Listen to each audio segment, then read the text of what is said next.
Uma boa tarde a todos e a todas, dando início a mais um comitê de transação tributária aqui da ABAT. Cumprimento a todos os nossos amigos, amigas, associados e associadas, e eu faço na pessoa da nossa convidada de hoje, doutora Sandra Holanda, membro da Receita Federal, que gentilmente nos honra com a sua presença, sua participação, tratando desse tema extremamente importante, que é o tema da transação tributária e desse programa importante tendente ao litígio zero da Receita Federal. Quero também agradecer e cumprimentar os presidentes, doutor Eduardo Natal, e o vice-presidente, doutor Tércio Chiavassa, que tem conduzido com brilhantismo esse comitê, sempre trazendo palestrantes, expositores, debatedores, para arejarem com temas importantes ligados imediato ou imediatamente à transação tributária.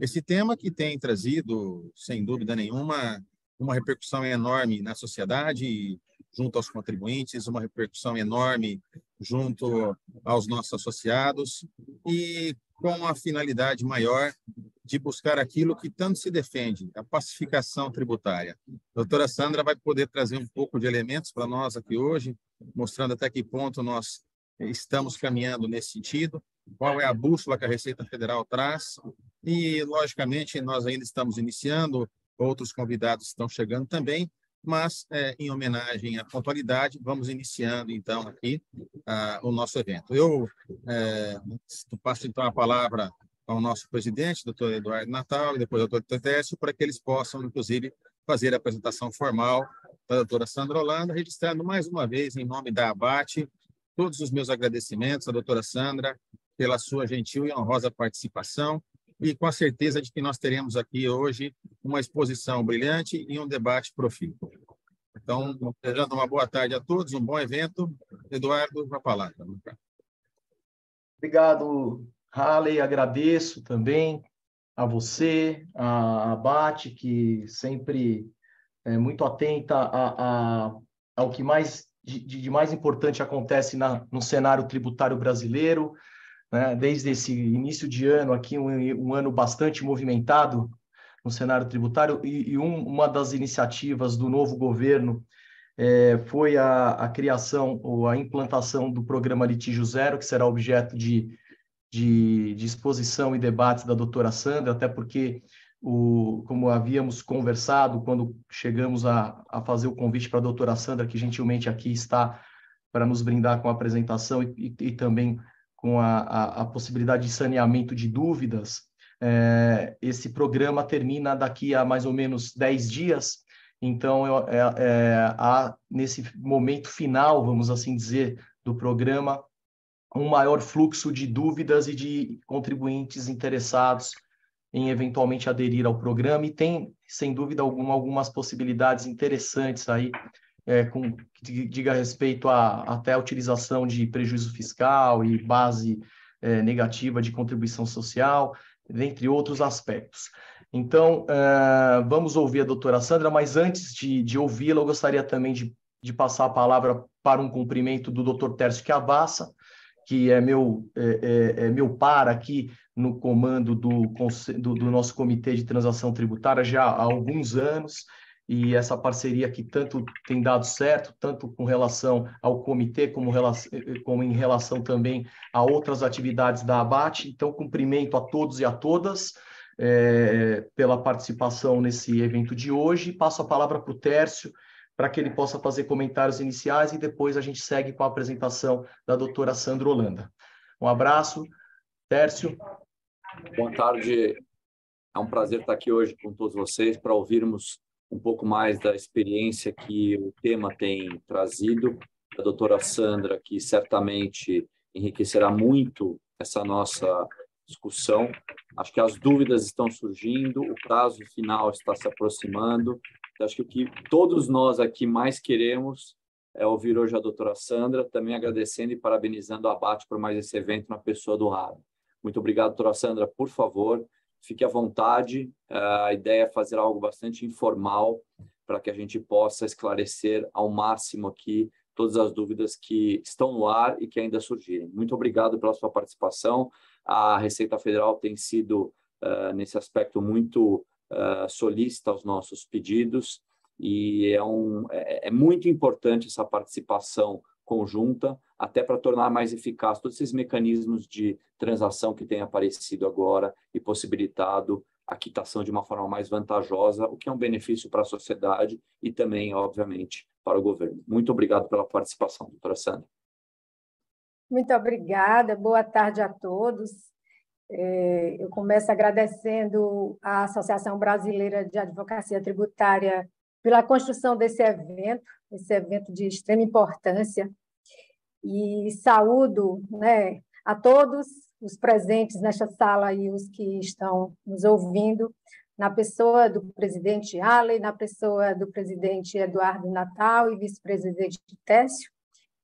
Então, na pessoa dos três, eu saúdo a todos. Essa construção, essa integração é muito importante. Nós da Receita Federal acreditamos muito nessa interação com as nossas entidades parceiras, né? Essa integração é muito importante. Quanto mais nós estivermos próximos, né, quanto mais nós estivermos integrados e transparentes, mais a probabilidade de sucesso do programa. É importante para ambas as partes, evita que o contribuinte cometa erros, inclusive de interpretação. E é muito importante, no final dessa live, que todos saiam daqui com suas dúvidas dirimidas, né? Essa aproximação vem rendendo grandes frutos, né? Não podemos deixar de registrar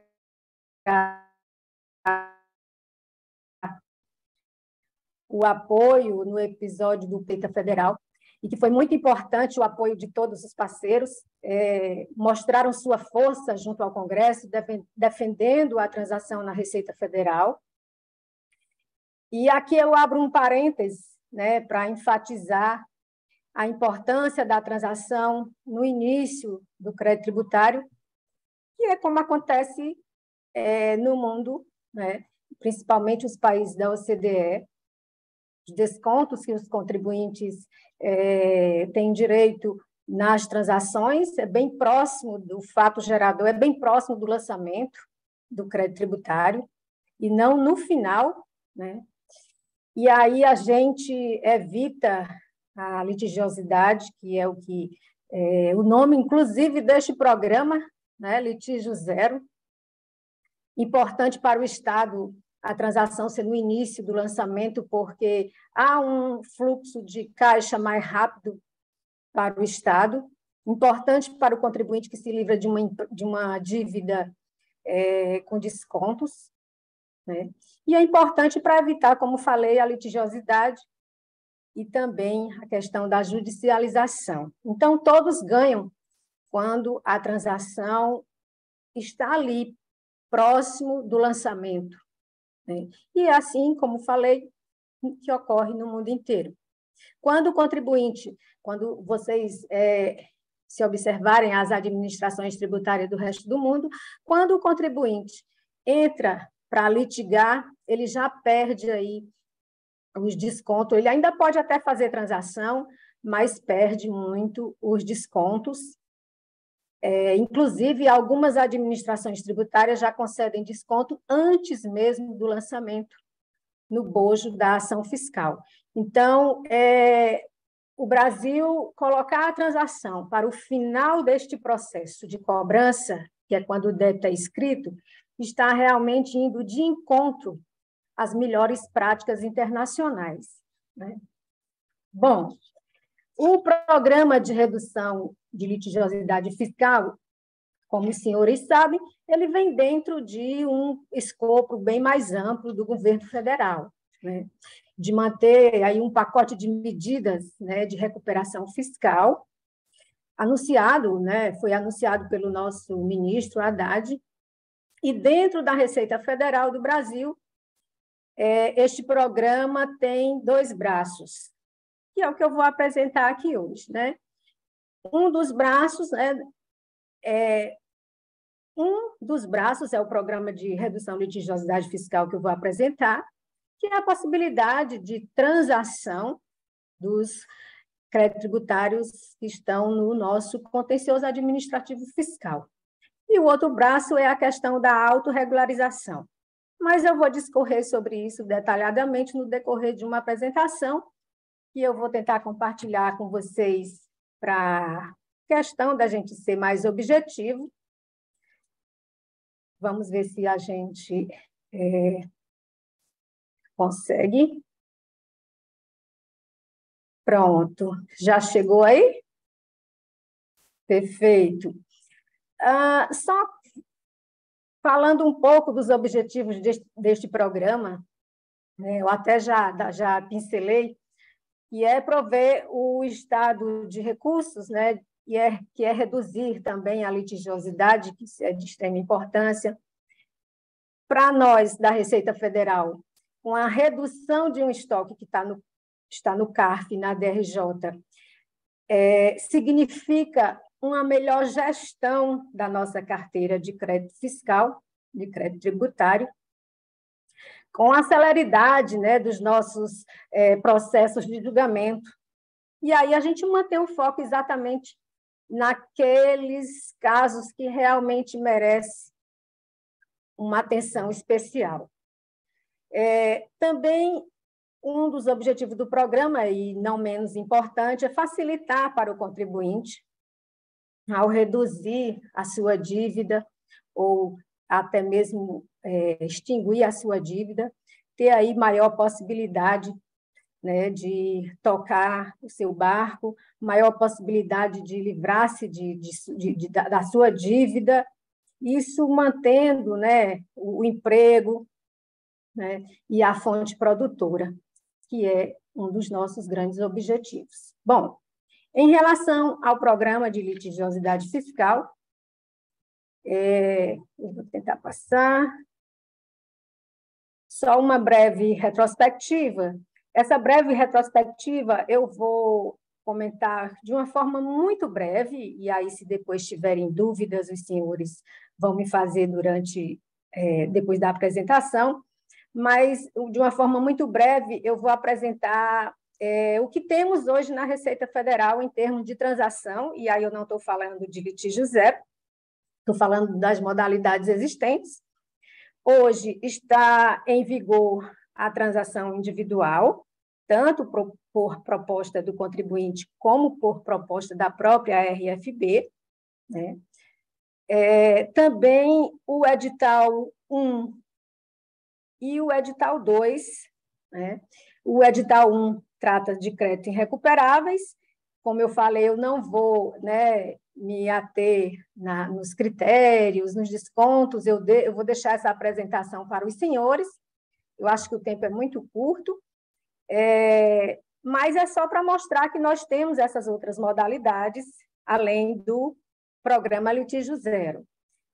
Edital 1 irrecuperável, ainda está, né, em pleno vigor, e o edital 2, pequeno valor. Bom, aí estão as modalidades, as reduções deste edital, não vou me ater, e contextualizando um pouco para entrar no litígio zero, como falei, quando o litígio zero foi gestado, nós atravessamos uma situação bem insustentável, que é o nosso estoque de processos administrativos no CARF e na DRJ, né? Ou seja, nosso estoque de processos em litígio, né? Já aí oscilando, ultrapassando mais de 100 mil processos e uma quantia bem vultosa, né? Mais de 1 trilhão. Aí são, em termos de valores, não vou me ater para não perdermos tempo, vou deixar a apresentação para vocês, só mostrando que o nosso estoque ultrapassa aí os 100 mil processos e mais de 1 trilhão em litígio.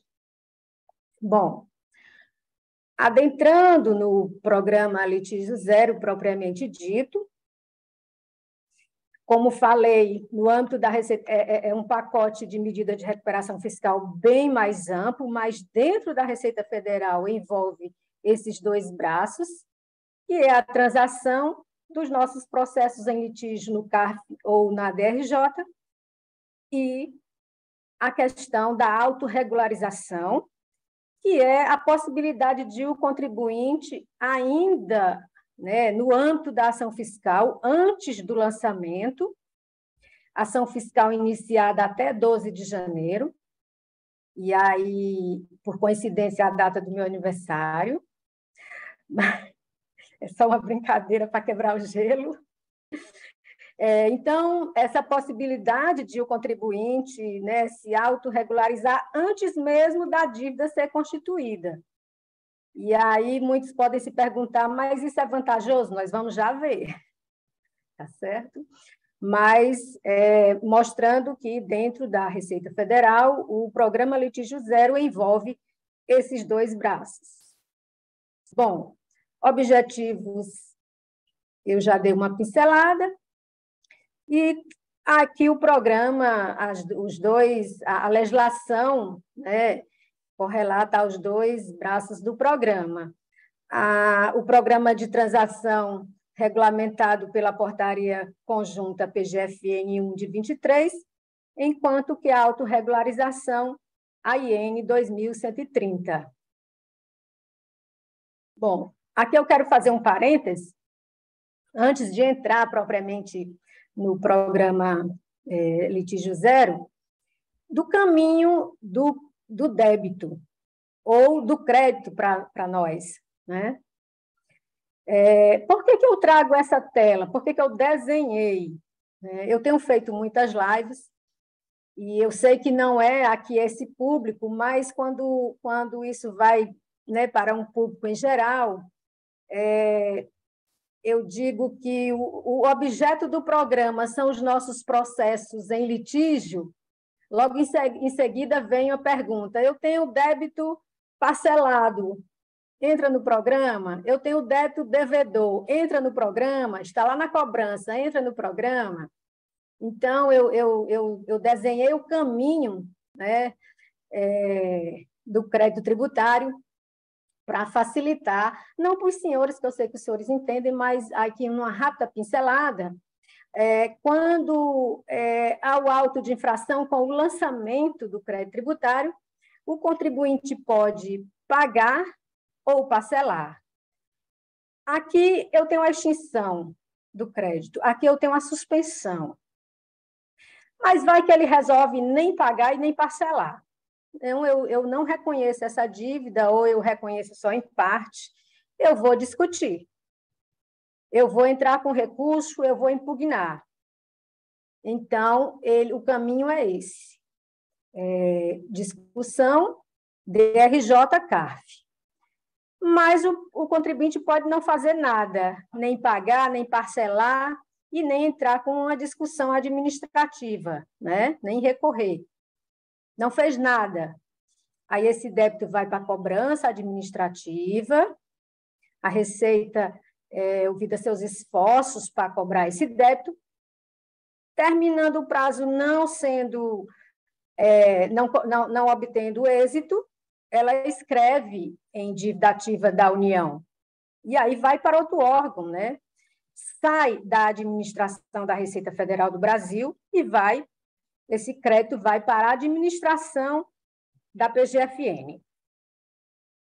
Bom, voltando ao programa Litígio Zero, a portaria conjunta aí, não por coincidência, mas na data do meu aniversário, brincadeira novamente, ela traz as modalidades, né, direcionada para o pequeno valor e para valores acima de 60 salários mínimos. Até 60 salários mínimos, esse público-alvo, pessoa física, microempresa, nós temos a possibilidade de desconto entre 40% a 50%, e aí não é só sobre juro e multa, né? É o grande diferencial para esse público. Esse desconto entra também no principal. Então, entra no próprio tributo, né? A União cortando na própria carne. Então, o desconto de 40% a 50% entra no crédito completo, ou seja, tributo, juro e multa, né? Para esse público de pequeno valor, esse desconto independe da classificação da dívida, ou seja, não importa se a dívida é recuperável ou irrecuperável, né? Não importa o rate, se é A, B, C ou D, e não importa a capacidade contributiva do contribuinte, né? Esse desconto já é garantido para essa dívida abaixo, né, até 60 salários mínimos. Quando eu vou para esse outro público, cuja dívida é superior a essa, que envolve tanto pessoas físicas como jurídicas, o desconto vai até 100%, mas apenas sobre juros e multas. O principal não entra aí. E também a classificação do débito é levada em consideração, somente desconto recai sobre créditos irrecuperáveis ou de difícil recuperação. Há a possibilidade de utilização de prejuízo fiscal ou base de cálculo negativa entre 52% a 70%, vocês vão ver já nas modalidades. E há o prazo, né, para estender essa dívida, e eu não falo nas lives em parcelamento de forma alguma, porque o contribuinte tende a confundir transação com parcelamento, e transação não é parcelamento. Então, o prazo é até 12 meses, porque esse é um programa extraordinário, ele inicia e termina em 2023.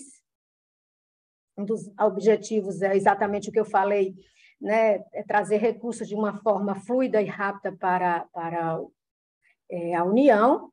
Então, ele termina e começa em 2023, por isso aí o prazo máximo de 12 meses. Bom, entrando nas modalidades propriamente dita, nós trazemos as modalidades do inciso do artigo 10, inciso 1 e 2, aqui estão na tela, modalidades ou submodalidades, né, como queiram.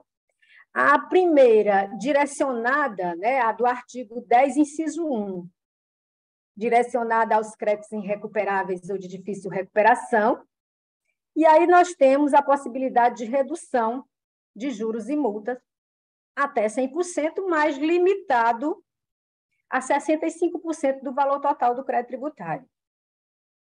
Nessa modalidade, e que é a mais benéfica, sem dúvida, o contribuinte pode pagar apenas 30% do valor da dívida toda, porque ele pode pagar até 70% com base de cálculo ou prejuízo fiscal, né?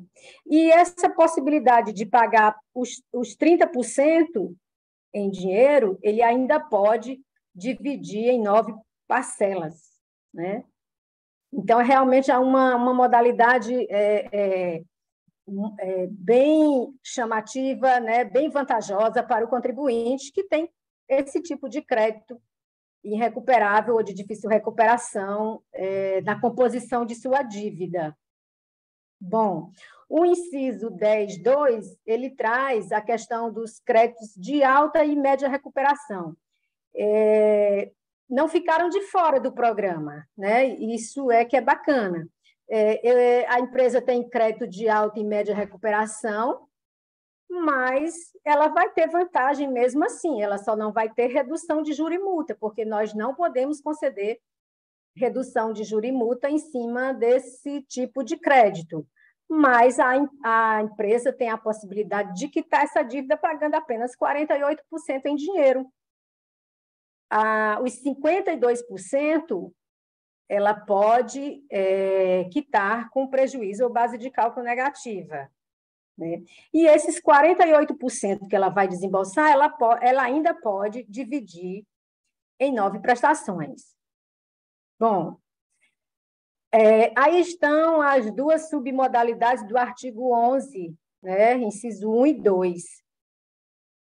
São modalidades que trazem redução de até 100% de juros e multa também, e limitado a 65% do valor total, se o contribuinte optar para pagar o restante em apenas 2 parcelas. Se ele resolve, se ele optar por mais parcelas, de 3 a 8, essa limitação da redução do juro e multa cai um pouco para 50% do valor total do crédito, né? Então, aquela mesma lógica de quanto maior as parcelas, menor o desconto. Em ambas as submodalidades, tem uma entrada de 4%, que ainda pode ser dividida, né, em até 4 parcelas. Pode ser 1, 2, até 4. Bom, finalizando as modalidades do litígio zero, né, nós temos aí a modalidade voltada para o pequeno valor, que é até 60 salários mínimos. Também, ambas, é necessário uma entrada de até 4%, que pode ser dividida em até 4%. E redução e aí eu volto a frisar, redução sobre o total da dívida, sobre o tributo, juros e multa, principal, juro e multa, né? De 50% se o contribuinte optar por pagar em até 2 parcelas, e de 40% se ele optar por 3 ou mais até 8 parcelas. Já entrando no outro braço do programa dentro da Receita Federal, que é a autorregularização, no âmbito, né, da ação fiscal, no âmbito da nossa fiscalização, é a possibilidade, né, de o contribuinte reconhecer uma dívida que ainda não foi constituída e pagá-la sem a incidência das multas. Ação fiscal até 12 de janeiro, cujo crédito ainda não foi constituído, né? Bom, as possibilidades, né, contribuinte que tem em malha fiscal, em malha ITR, e no bojo da ação fiscal nos demais tributos. Lembrando que, para esta modalidade, o prazo é diferente, vai até 30 de abril. A legislação correlata IN 2130. E não, conforme do jeito da primeira, né, da transação, os débitos do Simples não entram. Bom, qual a vantagem, né? Qual a vantagem de pagar uma dívida antes dela ter sido constituída, antes do lançamento do crédito? Lembrando que as multas é a maior parte, né, na verdade, dessa dívida, né? As multas, elas variam aí, a multa de mora tem um valor até 20%, e a multa de ofício vai de 75% a 150%.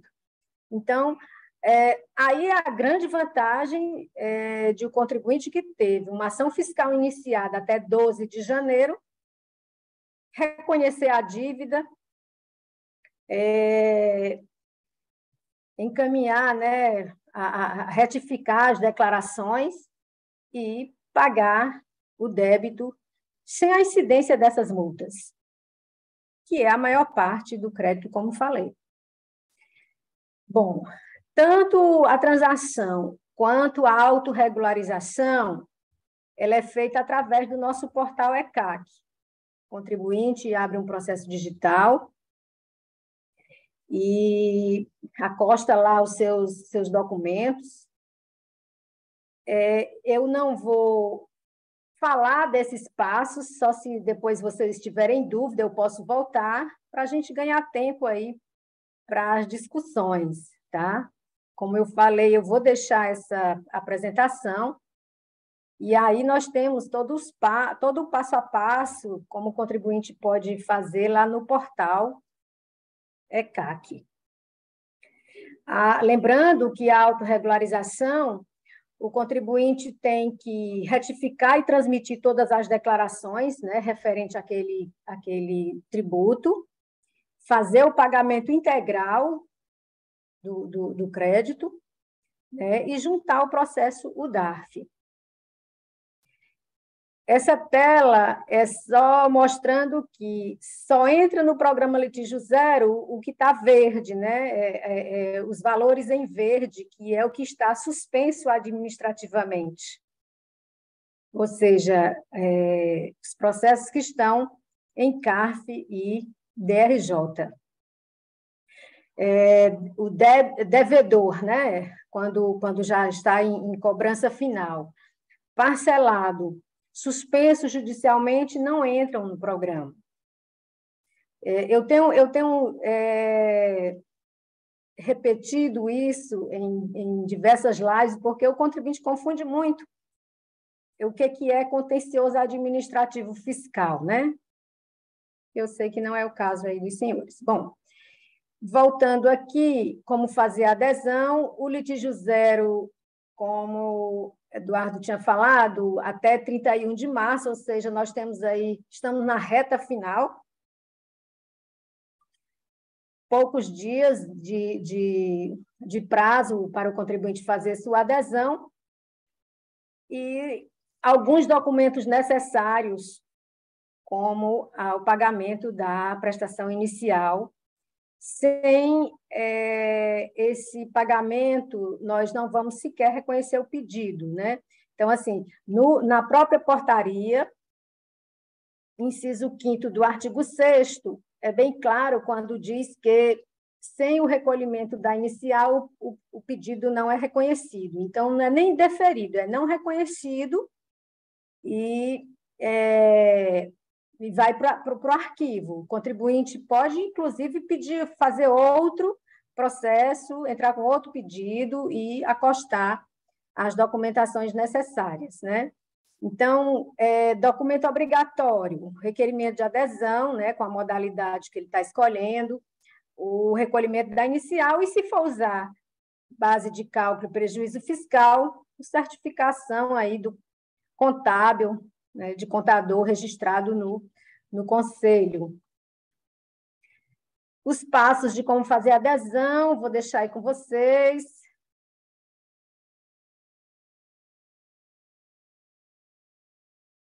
Não vamos nos ater, só se tiver dúvida eu retorno. Lembrando que o DARF com o código 6102,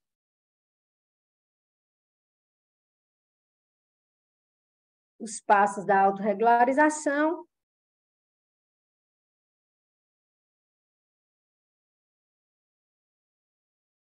E aqui a nossa planilha, nosso simulador de cálculo, que visa tão somente auxiliar o contribuinte a fazer os cálculos, né?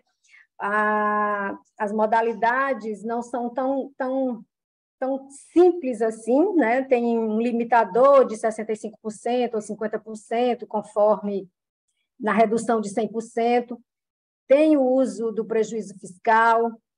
Então, nós elaboramos essas planilhas, esse simulador de cálculo e deixamos lá no nosso site para auxiliar o contribuinte, lembrando que o contribuinte tem que baixar essas planilhas para o computador dele, ela não vai ter as funcionalidades dela, né, todas ok, se for usada online, então o contribuinte tem que baixar para o computador. Tem um vídeo explicativo, tem um link para a portaria conjunta, tem outro link para a portaria da PGFN, que traz os critérios da capacidade de pagamento. Nessa planilha quesitos, tem uma série de perguntas e o contribuinte tem que responder sim ou não, conforme o caso. Na planilha 2, chamada débitos, ele vai trazer os débitos em contencioso administrativo fiscal que ele quer transacionar. O contribuinte não é obrigado a transacionar todo o débito, é o débito que ele escolhe para transacionar. Na planilha 3, chamada CAPAG, é necessário o contribuinte inserir duas informações, que é o total de débito que não está no contencioso, ou seja, tudo que ele tem menos o que está na planilha 2. Se ele não tiver, ele não vai colocar nada, mas se ele tiver débito inscrito em dívida ativa, se ele tiver débito parcelado, devedor, né, em cobrança final, ele vai somar e vai trazer para essa planilha 3 e vai informar a capacidade de pagamento dele, que ele vai consultar lá no Regularize, a PGFN, né? Todos vocês sabem que a capacidade de pagamento é de competência da PGFN e o contribuinte pode consultar no Regularize e inserir nessa planilha 3.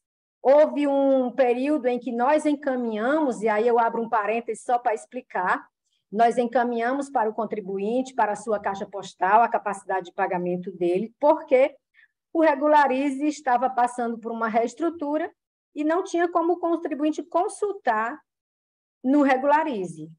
Por isso, nós, no início de fevereiro, encaminhamos para o contribuinte, para a caixa postal dele. Quando o Regularize voltou à produção, nós deixamos de enviar, porque não era mais necessário. O contribuinte pode consultar no sistema Regularize da PGFN. Bom, inserindo essas duas informações nessa planilha 3, chamada CAPAG, a partir da planilha 4, a própria planilha vai fazer os cálculos, o contribuinte só tem que inserir nessa planilha 4, chamada cálculos, os créditos de prejuízo fiscal ou base negativa que ele, porventura, vai usar, e, a partir daí, a planilha faz todos os cálculos e traz, na planilha 5 e na planilha 6, um consolidado das parcelas, um resumo da entrada das parcelas, do prejuízo que vai prejuízo e base de cálculo que ele vai usar, enfim, e um link para o DARF que o contribuinte deve preencher. Bom, eu acho que chegamos ao fim, eu vou descompartilhar e fico à disposição dos senhores para as dúvidas, né, que porventura possam existir. Muito obrigada, eu devolvo a palavra. Obrigado, Sandra. Muito útil e muito bem exposta todo o trabalho que a Receita Federal vem fazendo com relação a esse início de solução de litígios pela via consensual. Todos sabemos que é só um início de jornada, né? A Receita Federal, desde a edição da medida provisória em 2019, da medida provisória, acho que, se não me engano, é a 887, depois convertida na lei 13988, ela demorou um pouco, eu até entendo, e isso a gente já conversou bastante a respeito, porque se aparelhar para poder atender a demanda dos contribuintes não é uma coisa simples, e eu sei que o esforço tem sido bastante grande por parte da Receita nesse aspecto, desde a criação do Confia, e que acaba vindo no bojo dessa questão de regularização fiscal, e até essa nova fase em que as empresas vêm recebendo, as pessoas jurídicas e físicas vêm recebendo, antes de uma autuação, intimações para regularização de obrigações acessórias ou de questões relacionadas aí à responsabilidade tributária. Então, conversei também muito com o Marcos Flores, né, que é seu colega da Receita Federal, que esteve conosco no ano passado, e depois eu tive a oportunidade de lhe conhecer, sabendo que você está à frente aqui de uma das duas, não me recordo o nome agora, Sandra, mas são duas sessões, né, que a gente tem aqui para a solução dos litígios. Uma delas está alocada aqui no estado de São Paulo, e a ideia é que efetivamente toda essa nova modalidade de solução de litígios só evolua. Sabemos que no final do ano passado teve um projeto de lei em que houve uma tentativa de suprimir a competência da Receita Federal para poder fazer transação tributária, isso foi superado. Então, eu acho que a tendência agora é que a gente possa, de fato, ter um aprimoramento. Agora veio a questão realmente nesse momento do litígio zero, né, que termina agora em 31 de março, e temos várias perguntas a respeito desse programa inicialmente. Eu mesmo tenho outras perguntas que no decorrer do nosso bate-papo aqui vou fazer, mas não sei se Tércio quer fazer algum comentário e depois a gente segue para algumas perguntas que surgiram no decorrer da apresentação da Sandra. Tércio. Não, obrigado, Eduardo. Eu queria agradecer a Sandra pela exposição, e eu já vou até começar aqui com uma pergunta, que são casos que a gente nunca imagina que vão acontecer, mas que a gente já tem aqui 2 casos concretos, doutora Sandra, de 2 clientes nossos, pensando no primeiro programa do litígio zero, que são os processos administrativos há mais de 10 anos. 2 clientes nossos, eles querem aderir, eles têm 2 casos nessa situação, eles receberam a cartinha, só que na contagem está dando 9 anos, 345 dias um, 9 anos, 350 dias o outro. O que eles falam, poxa, mas eu recebi a carta, certamente quando a Receita for analisar, já vai ter dado os 10 anos, porque completa 10 anos em abril. E aí, posso aderir ou não? Pode aderir em outras submodalidades, né? Vamos lá, deixa eu responder. Nós encaminhamos para a Caixa Postal do contribuinte, e aí surgiram muitas dúvidas, tipo, se eu não recebi, é porque eu não posso aderir? Eu recebi X processos, faltou Y, é porque eu não posso aderir a este Y? Ora, nós mandamos uma fotografia antes de fevereiro, retirada, uma extração retirada antes de fevereiro, né, em janeiro. Em fevereiro, março, outras situações podiam ter ocorrido, ou seja, quando nós extraímos, existiam processos no CARF desse contribuinte, mas poderia estar indo algum processo para o CARF nesse meio tempo, que não estava no momento da extração. Poderia ter saído para uma ciência dele no momento da extração e estava na delegacia, a extração não puxou. Então, N possibilidades podem ter acontecido para o contribuinte não ter recebido a totalidade dos processos, mas o que eu quero dizer com isso se ele não recebeu, isso quer dizer que eu não posso aderir? Não, isso não quer dizer nada. Ele tem, né, que fazer a sua extração, saber o que ele tem em contencioso e fazer adesão com os processos que ele quiser aderir. Se ele tiver 10 e quiser aderir a 1, a 2, aos 10, enfim, né? Mas, voltando para a sua pergunta, o contribuinte não tem os 10 anos, então ele não entra naquela primeira modalidade que eu apresentei, que é do 10.1, perdão, artigo 10, inciso 1. Mas ele entra nas outras, né? Por exemplo, a do artigo 10.2, inciso 2, que não tem o desconto, mas tem a possibilidade de pagamento com prejuízo fiscal, e no qual o contribuinte só paga 48% da dívida, porque 52% ele pode pagar com prejuízo, né? Então, tem outras modalidades que ele pode fazer a adesão, não necessariamente a do inciso 10.1, que é para os créditos irrecuperáveis, que entraria se tivesse os 10 anos. Obrigado pelo esclarecimento. Quer dizer, nesse caso, a literalidade será observada. Isso é importante os contribuintes terem essa noção. Isso. Ok, muito obrigado. Temos outras, né, Eduardo? Você quer... Temos. Eu vou começar aqui com uma delas, e é uma pergunta relativamente longa, mas eu vou tentar, vamos tentar atender, da Júlia Furst. Ela pergunta o seguinte, Sandra: a modalidade do artigo 11 seria aplicável apenas para os débitos classificados como A ou B, e sem aplicação de descontos, ou o escopo do dispositivo se restringe aos débitos C e D, né, os irrecuperáveis, os de difícil recuperação. Dito de outro modo, não tendo prejuízo fiscal e base negativa, os débitos... dito de outro modo, se não tenho prejuízo fiscal e base negativa e meus débitos superiores a 60 salários são A ou B, eu consigo aderir ao litígio zero? Ela está falando do inciso... Do artigo 11 da portaria... Tá. É isso. Pronto. Então, vamos recapitular. O artigo 10, 1 e 2 são para... O 10.1 é crédito irrecuperável, e aí tem o desconto de até 100%.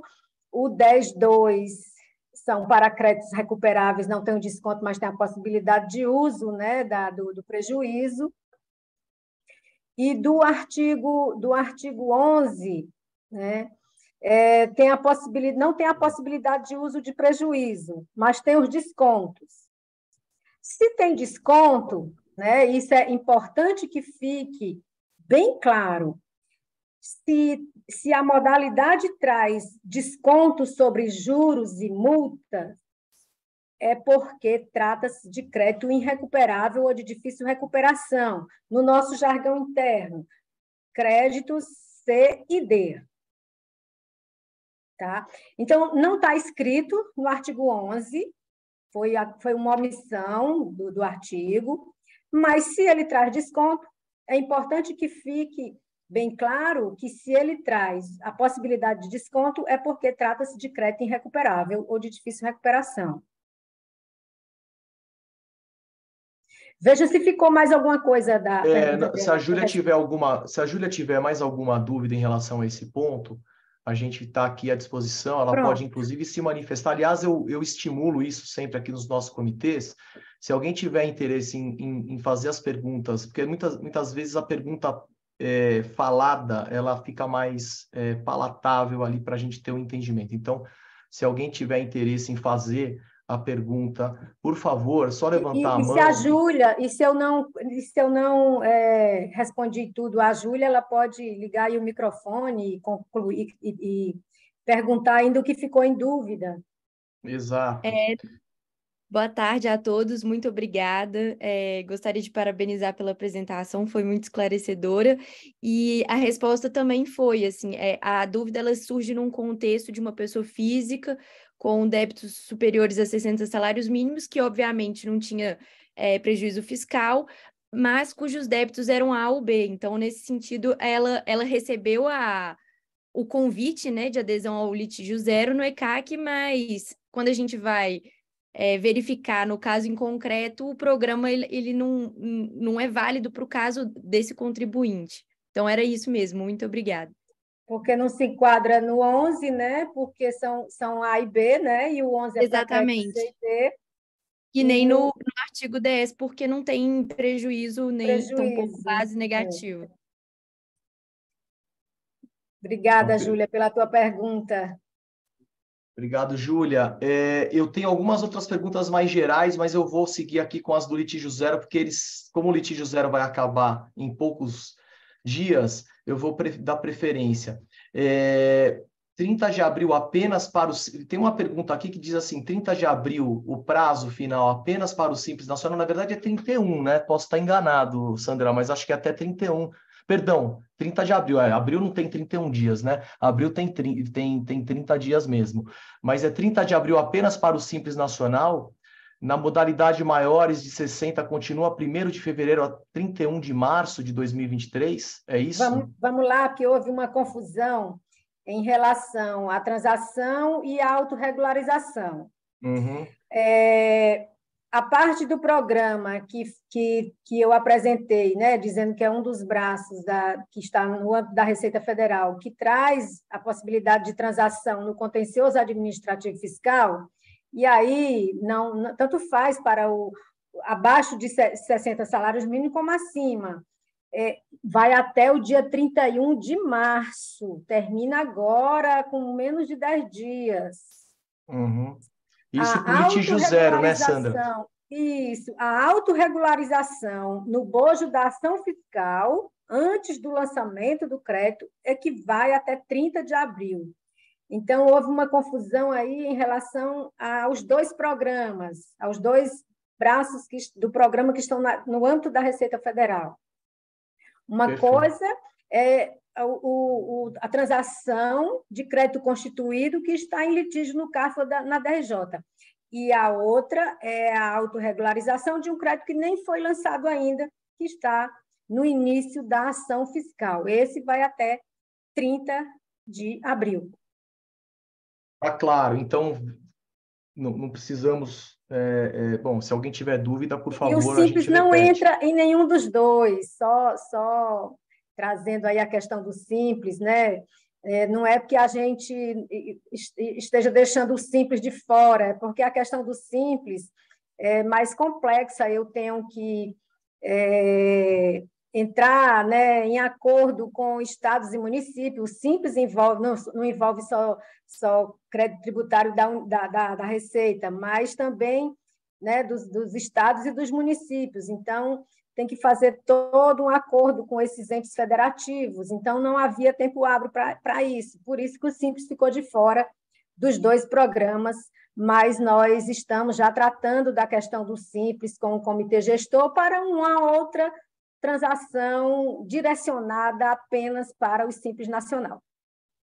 Vai sair em breve. Perfeito, Sandra. Eu vou encaixar uma pergunta minha junto com uma de uma outra pessoa. A gente conversou porque, veja, quando saiu a normatização da transação na Receita, a interpretação que foi dada pela própria Receita é que também os débitos que estivessem em discussão de acordo com a Lei Geral do Processo Administrativo Fiscal, a 9784, de 99, poderiam ser objeto também de transação. Aí, no final do ano passado, houve se não me engano, uma manifestação do então ministro da Economia, Paulo Guedes, no sentido de suspender essa possibilidade. Portanto, hoje, o que nós temos de possibilidade para ingresso no programa ou nas transações com a Receita Federal são apenas aqueles casos submetidos ao decreto 12973, ou seja, os processos que estão em julgamento nas DRJs e os processos que estão no CARF, tá certo? É isso? Excelente a tua colocação, que me dá a oportunidade de esclarecer, né, esse ponto que é fundamental. Então, nós tivemos no final do ano um ato do ministro Guedes que vincula, né, um parecer da PGFN, no qual o contencioso estendido que está na portaria 247 da Receita Federal, ele fica suspenso até essa questão ser resolvida no âmbito do Congresso Nacional. Então, perfeito, né? Você falou bem correto, que, no momento, transação no âmbito da Receita Federal é o que está no nosso contencioso administrativo fiscal, estrito sensu, ou seja, tudo que está em litígio em CARF e DRJ, e não mais, né, aquele conceito de contencioso estendido que entra na 9784. Perfeito. Obrigado. Tércio, alguma pergunta ou sigo aqui fazendo, Tércio, as perguntas que temos aqui dos nossos colegas? Podemos seguir, Eduardo. Perfeito. Existe, doutora Sandra, isso é a pergunta também recebida aqui, tem uma dúvida com relação ao modelo de entrega de um relatório ou de algum documento que possa caracterizar o prejuízo e a base negativa? Não sei se é o ELALUR, o que seria? Eu sei do que a pessoa está se referindo. Na portaria conjunta, né, ela diz que aquele certificado que eu falei, o certificado do profissional contábil, no caso de uso de prejuízo fiscal e base de cálculo negativa, segue um modelo que nós iríamos, né, acostar no site. Mas nós preferimos não colocar modelo, nós preferimos que o profissional contábil faça, né, de seu próprio punho, conforme ele próprio. Então, isso ficou em aberto, não tem modelo. Tá. E relativamente a esse aspecto, Veja, quando um grupo empresarial, né, ele tem ali prejuízos fiscais, você não tem hoje a possibilidade de fazer utilização disso na base de apuração do imposto de renda. Porém, no caso das transações, a legislação é um pouco mais abrangente, me parece, que os grupos e empresas, desde que tenham ali, sejam coligadas ou controladas, podem apresentar essa possibilidade de utilização do prejuízo. É isso mesmo? E para que isso possa se caracterizar, e me parece claro também na legislação, que esse grupo tenha, vamos dizer, essa formação, não sei se eu posso chamar de grupo, mas enfim, essa ligação entre investidas e investidores, ela tem que estar caracterizada no ano anterior ao pedido de transação. E, além disso, doutora Sandra, uma outra pergunta. Quando a empresa apresenta, ou o grupo apresenta esse documento de prejuízo fiscal e base negativa, a Receita Federal vai auditar esse documento, ou seja, veja, independentemente de ela considerar se vai ser concedido o desconto global do saldo de ser até 70%, né? E aí talvez até possamos conversar um pouquinho sobre isso, se a Receita qual é o critério, se é que existe, que a Receita define, vamos dizer, qual é o percentual que vai ser utilizado e se eventualmente existe uma análise desse prejuízo que será apresentado. Vamos lá. O uso de prejuízo fiscal, tanto na transação individual quanto no litígio zero, né? A nossa portaria 247, que é a da transação individual, né, que rege a transação individual, diz que é possível usar até 70% de prejuízo ou base de cálculo. O litígio zero, dependendo da modalidade, é possível usar de 52% a 70%. Também é possível usar, como o senhor falou, né, os créditos próprios ou de coligadas controladas, desde que a coligação se dê até 31 de dezembro do ano seguinte, para evitar as coligações feitas só para fins de transação, né? Então, houve esse marco temporal. E a outra pergunta é se nós vamos auditar. Bom, pelo princípio da boa-fé, né, o contribuinte vai, ele, inclusive, a informação que nós temos dele na contabilidade dele, é ele que nos informa toda a sua contabilidade, inclusive o saldo de prejuízo fiscal e base de cálculo negativa que ele tem. Ele informa o saldo, ele informa o que usou naquele período base e o saldo final, né?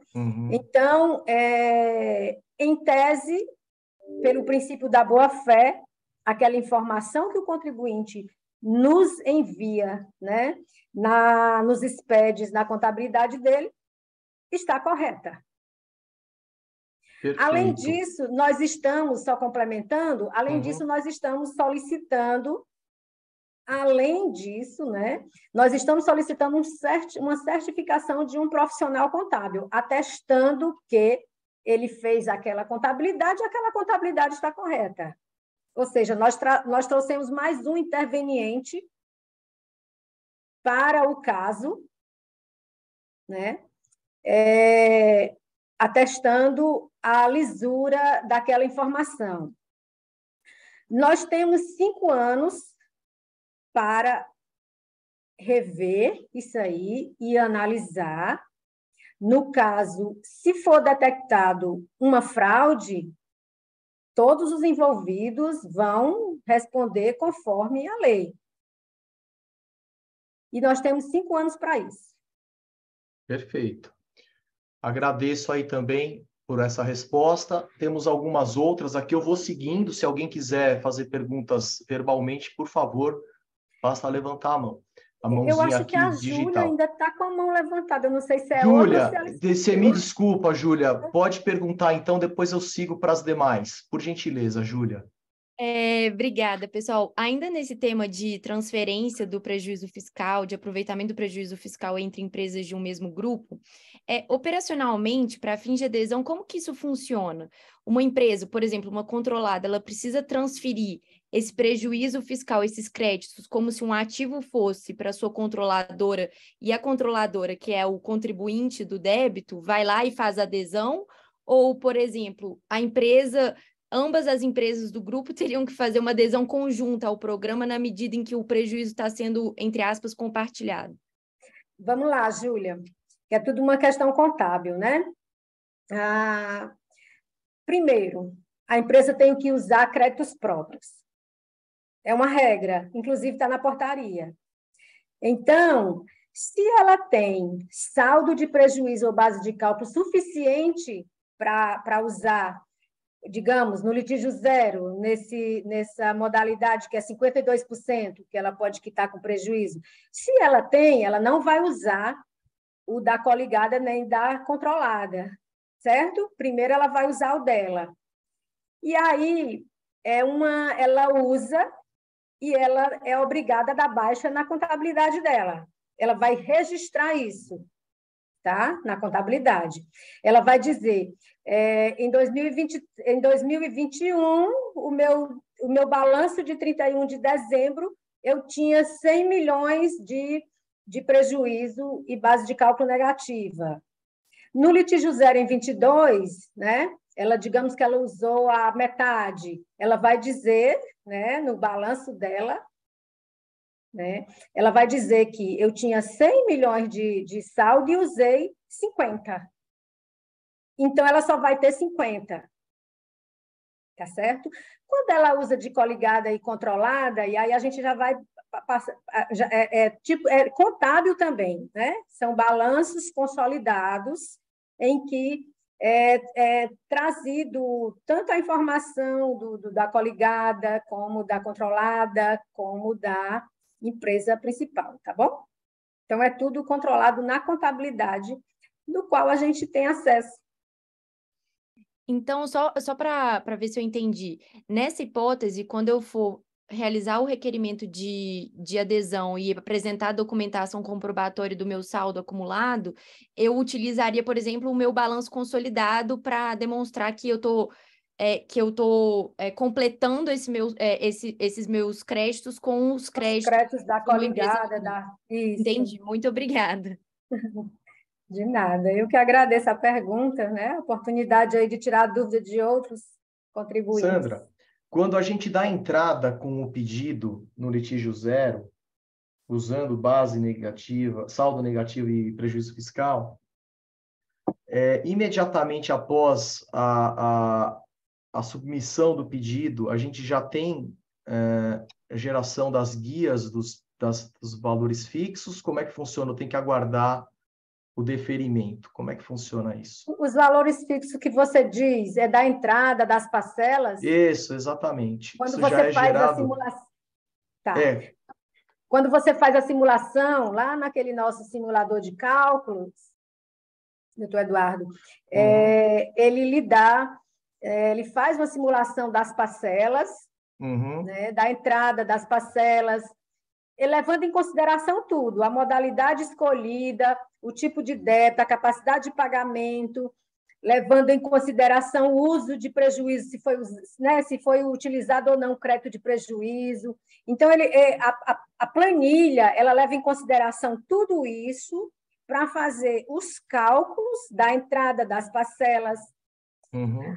Na hora e o contribuinte paga a entrada, vai pagando as parcelas. No momento que esse pedido for analisado, né, pela nossa equipe e for revisto tudo, a entrada, a parcela, se tiver algum ajuste a fazer, o contribuinte será intimado a fazer um ajuste, será dado um prazo. Isso não é motivo nenhum de indeferimento, isso é motivo apenas de ajuste, tá certo? Então, perfeito, quer dizer, o contribuinte fica, de uma certa forma, inicialmente já garantido de, eventualmente, estar ali, ter ingressado no programa. Isso é importante. Isso. Tá, vou seguir com mais algumas perguntas. Veja, vou colocar aqui para os nossos colegas. A ideia é que a gente normalmente faça essa reunião até às 18h30. Normalmente a gente não se estende por mais tempo. É óbvio que se chegarem perguntas depois, acho que, de uma certa maneira, a Filomena, que é da ABAT, eu mesmo me coloco à disposição e testo de reencaminhar essas perguntas para a doutora Sandra, dentro do possível, para que ela possa Deixa eu fazer só lhe falar, se porventura tiverem perguntas que possam ultrapassar, da minha parte, não me incomoda, eu adoro responder as perguntas, gosto de sair respondendo todas, se tiver alguma que a gente ainda tenha que analisar, a gente analisa e depois retoma, mas, por mim, fiquem à vontade. Obrigado. Eu adoro essa parte das perguntas, é o meu melhor momento. Não, mas a gente também acha ótimo, porque, de fato, todos nós estamos aprendendo a trabalhar com esse novo Instituto da Transação, né? Então, para nós é um aprendizado e ouvir e debater com a Receita Federal. E para mim é a possibilidade de aprimoramento, são as perguntas de vocês, é a minha possibilidade de aprimoramento. Tá ótimo, muito obrigado. Bom, veja, tem uma outra pergunta aqui, tentar... Detalhes sobre como os precatórios podem ser utilizados para a quitação no programa de litígio zero. Tem aqui essa pergunta. Eu estava morrendo de medo dessa pergunta.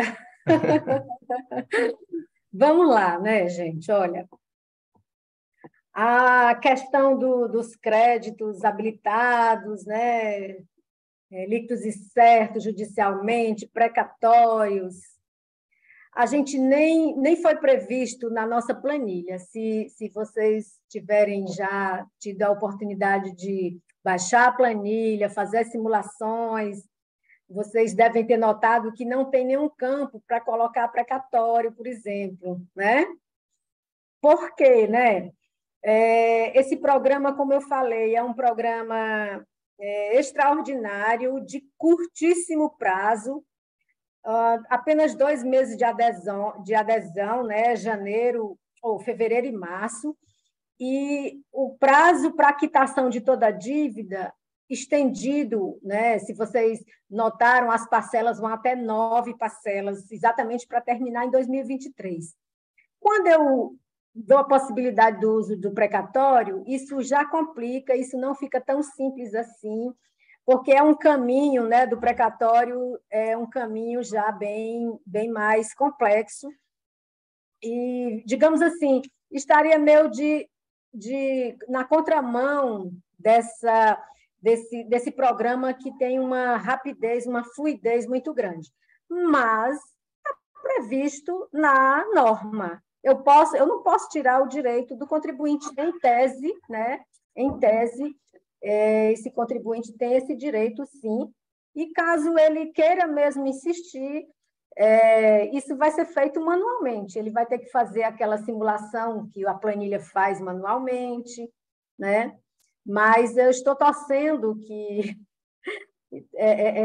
nesse programa não entre essa possibilidade, viu?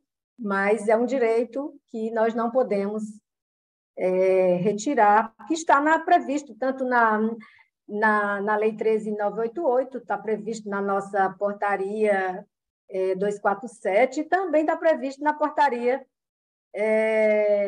conjunta, né, que rege o litígio zero. Perfeito. Tem aqui uma pessoa com a mão levantada, a doutora Fernanda Bonucci. Se ela quiser fazer a pergunta, por gentileza. Boa tarde. Eu queria aproveitar um pouco a pergunta da DARF. O que eu entendi da portaria é que a gente faz a simulação, né, na planilha e já dá o valor das minhas parcelas. E aí, no momento da minha adesão, assim, eu entendi que a gente já tem que estar com a DARF quitada e já anexar ela junto com o formulário. Eu acho que queria só confirmar se é isso mesmo. E aí, as demais, né, a gente vai pagando, enfim, mês a mês, aí as 9 prestações. A entrada, né, que você se refere? Isso. Excelente. Excelente, excelente você ter perguntado, porque eu falei isso na apresentação, mas às vezes passa desapercebido. Então, vamos lá. A entrada, digamos assim, é o principal ingrediente, né, do pedido. O formulário completamente, né, preenchido, com a modalidade escolhida, e a entrada. Aquele pedido sem a entrada, nós nem vamos analisar, né? Nós vamos desconsiderar, porque o parágrafo 5º do artigo 6º da portaria é literal quando ele diz que o pedido sem o DARF da entrada, ele é desconsiderado, ou seja, nós não vamos nem analisar. Então, sim, respondendo à tua pergunta, a adesão tem que ser acompanhada do pagamento da entrada. Se não tiver esse pagamento, o pedido é desconsiderado, o contribuinte pode fazer outro, tá? Pode fazer outro, mas aquele morreu, aquele vai para o arquivo. Ele pode fazer outro, aí fazer de forma correta, pagando a entrada. E as demais prestações, está lá no simulador, no momento da análise desse processo, se tiver algum ajuste, a gente chama o contribuinte e diz, né, e fala do ajuste. Mas é isso mesmo que você entendeu. Perfeito. Assim, só querendo emendar, eu não sei se tem alguma perspectiva de que esse prazo seja prorrogado ou, por enquanto, não há? Essa é uma pergunta de 6 milhões de dólares. Essa é a pergunta dos advogados e das advogadas. Eu ia fazer essa na sequência, porque... É verdade. Não é só não, viu, doutor Eduardo? Não é só dos advogados, não. É toda live que eu faço, né, dos conselhos aí do Brasil inteiro, essa pergunta tinha que ter nas lives. Olha, resposta, não. Nós sequer, há 10 dias do programa, do final do programa, nós sequer falamos de prorrogação de prazo, tá? Então, a resposta é não terá prorrogação de prazo.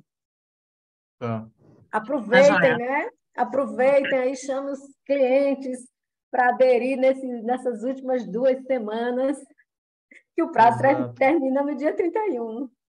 Não, perfeito. Está sendo bastante movimentado, viu? Posso lhe dizer que na minha prática aqui no escritório tem bastante gente simulando, tal. Eu estou com um outro ponto aqui, Sandra. Você sabe que eu até estou conversando com a Procuradoria e eu estou tendo um pouquinho de dificuldade de acessar o rating de pelo menos 2 clientes meus. É interessante, eu preencho a planilha, eu sei que é uma questão da PGFN, acho que é até bom para esclarecer para todos, né? Porque, na verdade, o ranqueamento é feito de acordo com a CAPAG, que é definida pelos critérios da PGFN.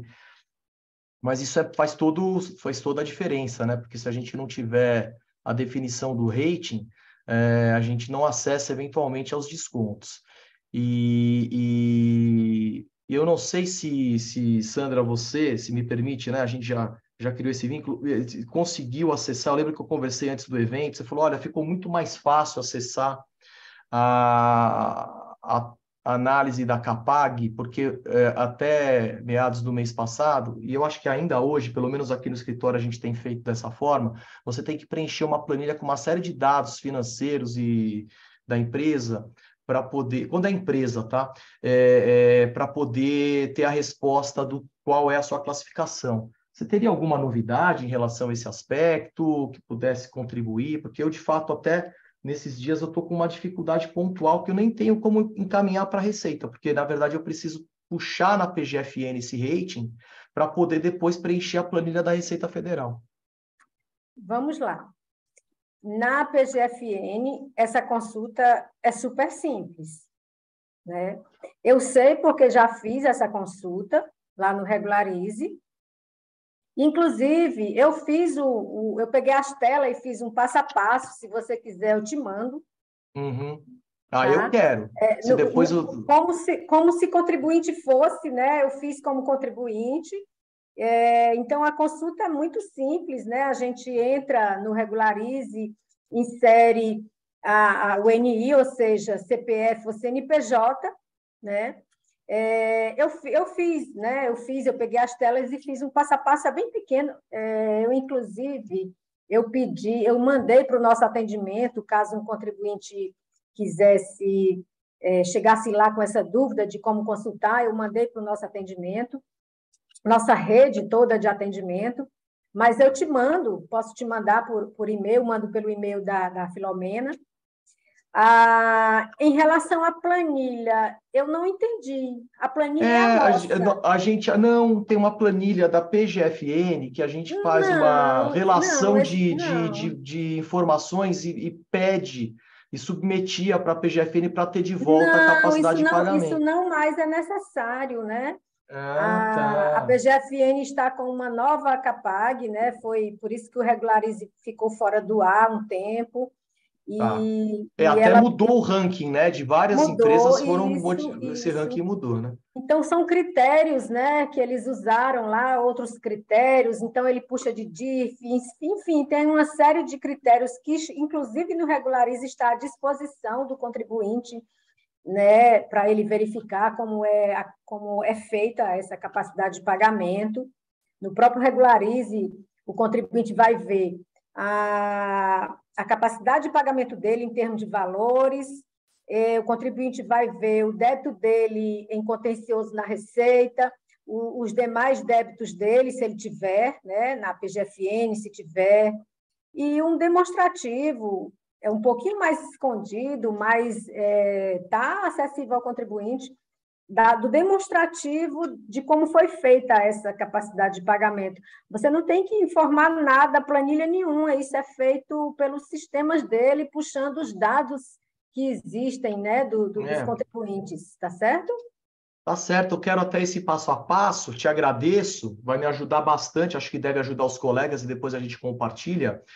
E falta 1 minuto para chegarmos aí às 18h30 e para tentar ser pontual, quero passar a palavra aqui para o meu colega Tércio Chiavassa para fazer seus últimos comentários, agradecer a presença de todos e de todas, as perguntas que chegarem, se nós não conseguimos cobrir todos os pontos, por favor, encaminhem para a Filomena, a gente vai tentar encaminhar, vejam que a doutora Sandra está sempre muito aí disponível nesse aspecto, né, de resposta às perguntas técnicas com relação aí à transação, tá? E só para terminar, e já o Tércio vai se despedir depois, eu agradecer novamente a todos e fazer um comentário que eu acho que não foi um dado, né? Porque a doutora Sandra é auditora fiscal da Receita Federal do Brasil, supervisora nacional de transação tributária da Receita Federal do Brasil. É importante que vocês saibam que vocês conversaram ou nós conversamos hoje com uma pessoa que tem uma importância central na transação tributária no Brasil hoje. Tércio, agradeço-te também desejando a você, Tércio, tudo de bom, nos falamos em breve, um abraço, obrigado a todos e a todas, e o encerramento fica por conta do Tércio. Doutora Sandra, muito obrigado novamente, certamente será demandada e chamada para outras em breve. Tércio? Eu que agradeço e estou à disposição. Obrigado, Eduardo, também agradeço a presença hoje, que foi ótima, as perguntas que foram feitas, que ajudaram a esclarecer o tema, que já estava também de uma forma muito bem esclarecida pela doutora Sandra, com toda a expertise que tem no tema, a quem novamente agradecemos a presença. E não vou deixar de fazer uma brincadeira no final também, doutora Sandra, que alguns clientes me perguntam e falam, poxa vida, mas será que a Receita Federal vai participar esse ano da Black Friday, que é em novembro? Acho que eles podiam dar uma boa liquidaçãozinha de débitos para a gente em novembro. Obrigado, doutora Sandra. Por favor, suas palavras agora. Muito obrigada. Quem sabe, né? A gente está aí gestando a transação do Simples, quem sabe a gente não sai aí com um queima desse. Mas, brincadeiras à parte, eu agradeço, né, o espaço e queria fazer uma observação, que eu não tive perguntas nesse sentido, mas que eu acho fundamental eu fazer essa observação aqui, embora passe aí 1 minutinho do final, mas ela é importante. Contribuinte não precisa pedir desistência do processo administrativo no CARF e na DJ. Pelo amor de Deus, não peçam. tá? Isso é interno. No momento do deferimento do pedido de transação, isso, a nossa equipe é quem vai solicitar os processos no CARF, na DRJ. Por quê?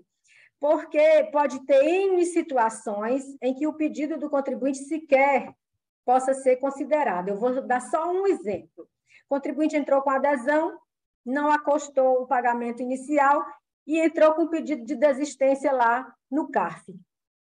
Isso aconteceu, tá? Ou seja, o pedido dele sequer vai ser reconhecido, a não ser que ele faça outro, e ele pediu a desistência. E o CARF mandou o processo para a gente e nós tivemos o trabalho de devolver, porque nós não vamos prejudicar o contribuinte duas vezes. Nem reconhecer a adesão dele e ainda tirá-lo do contencioso, não, né?